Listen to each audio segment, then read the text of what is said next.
করে নাই। সেই সংগঠনের নাম কি? আমার ভাইয়েরা রাজামহলবাসী বিবেকের কাছে একটা কোশ্চেন রেখে গেলাম।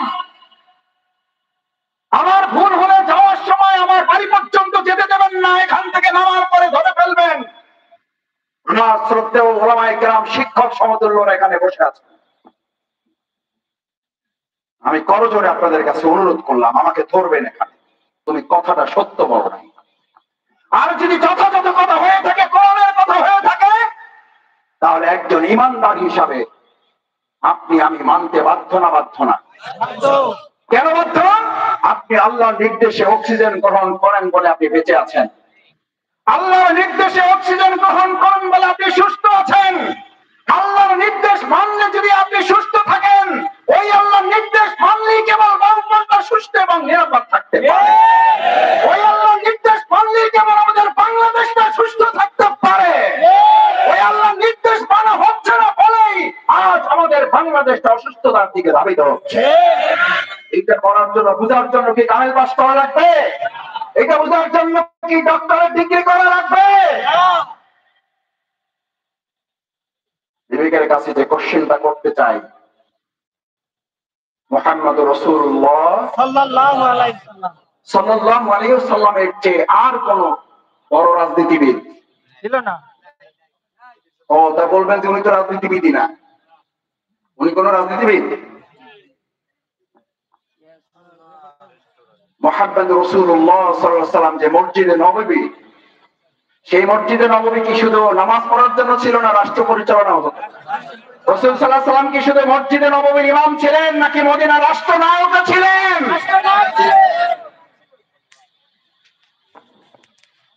এটার সাথে বিরোধিতা করে দুইজন হাত দেখান। ডান থেকে তো আগে তিনজন জায়গায় এবার আর দরকার নাই। বাম থেকেও তিন চারজন জায়গায় ছিলেন, বা সামনে থেকে জাগান যে রাসূল সাল্লাল্লাহু আলাইহি ওয়াসাল্লাম শুধু মসজিদে নববীর ইমাম ছিলেন, মদিনা রাষ্ট্রের তিনি প্রেসিডেন্ট ছিলেন না। এই কথার পক্ষে না, এটা বিশ্বাস করেন না, এটা মানেন না। আমার মাইকের আওয়াজ যারা শুনছেন, তারাও তার জায়গা থেকে যদি বুকে সাহস থাকে, আল্লাহকে হাজির নাজির দিন আমরা দেখবো না, আল্লাহকে হাজির নাজির দিন হাত জাগিয়ে বলুন না, মুহাম্মদ রাসূলুল্লাহ সাল্লাল্লাহু আলাইহি ওয়াসাল্লাম শুধু ইমাম ছিলেন, প্রেসিডেন্ট ছিলেন না। আমাদের ক্যামেরায় আপনি আসবেন না, আল্লাহর ক্যামেরায় আপনি আসবেন। কাল কিয়ামতের দিন আপনাকে আল্লাহর আদালতে দাঁড়িয়ে জবাব দিতে হবে। যেই মুহাম্মদ রাসূলুল্লাহ সাল্লাল্লাহু আলাইহি ওয়াসাল্লাম মসজিদে নববীর ইমামও ছিলেন, মদিনা রাষ্ট্রের, তাহলে আমাদের ইসলামের সুন্নাহ কি শুধু মসজিদের ইমামতি করা, নাকি রাষ্ট্র পরিচালনা করা? এই কথা স্টেজে বলে আলোচনা করলে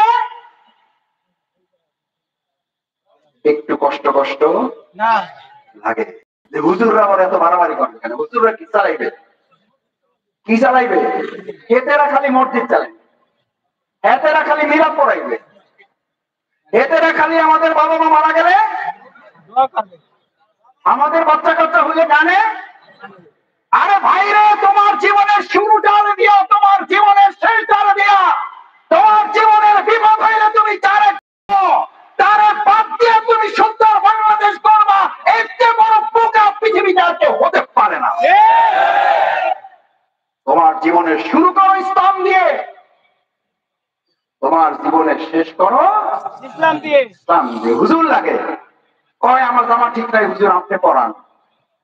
কয় আমার প্যান্ট ঠিক নাই, আরে তোমার জামার প্যান্ট ঠিক নাই, তুমি রাষ্ট্র ঠিক করো কি করে? এই কথা কইলে কয় মাসুদ মিয়া একটু লোক আগে ভালো ছিল, এখন একটু খারাপ হয়ে গেছে। এই জন্য আমার ফেসবুকে এখন আমার কেউ কেউ কয় মাসুদ ভাই আপনার পোস্টে এখন গালির পরিমাণ একটু বাড়ছে। আমি বললাম আলহামদুলিল্লাহ, আল্লাহ কবুল করুন, তার মানে আমার ইমানের ধাপ একটু। রাসূল করিম সাল্লাল্লাহু আলাইহি ওয়াসাল্লাম যতক্ষণ পর্যন্ত এই দাওয়াত দেন নাই, একটা বার জামাত শিবিরের নাম আর উচ্চারণ করবো না, আল্লাহর কসম বলছি।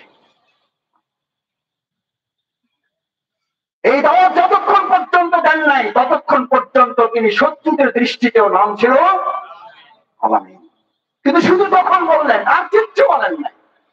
লা ইলাহা ইল্লাল্লাহ, শুধু তোমরা এটা বলো, সৃষ্টি যার, আইন চলবে।